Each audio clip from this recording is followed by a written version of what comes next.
The history of India is nothing but mortal conflict between Buddhism and Brahmanism. These are the wise words of Dr. B.R. Ambedkar. Good morning, GTO sir and my friends.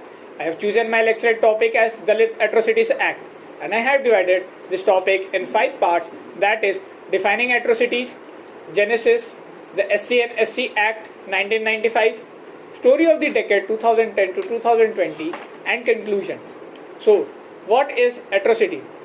Any offence under Indian Penal Code by non-SC to or against SC or ST is brought under purview of atrocity.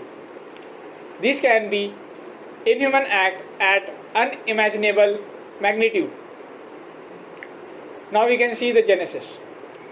As we see, India is a country which has been governed by the caste system for a very long decades or centuries. It has brought discriminatory as well as inhuman nature to the Dalits by upper caste. Now if we see, India has provided in 1955 Untouchability Offence Act, but this has been provided a fuel to the opposition and atrocities by the upper caste because it given the opportunity to Dalits to enter temple, public facilities, medical facilities, and also various malls. The forcefully legislating the law is because of upper caste atrocities towards Dalit. In 1989, Prevention of Dalit Atrocities Act was enabled. The SC and SC Act of 1955 facilitates that punishing any crime against non-SC against ST-SC. It will also protect their rights and build up more courts so their completion of cases will be fast.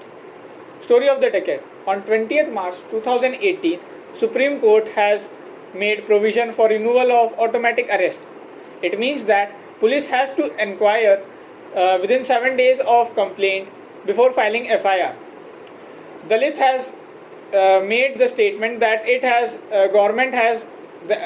court has reached judicial overreach and also dilution of the provision, but it will be a relief to the person who has been victimized by the misuse of this act. We have seen that about 1.4 lakh cases has been happened between 2018 to 2020. 9.3% crime records have been increased. If we have to see India as a peaceful country, we have to support and cooperate Dalit. This can happen only if the upper caste will cooperate and change their mindset and have more modern reforms rather than putting them at caste system, which was a very old structure. Thank you.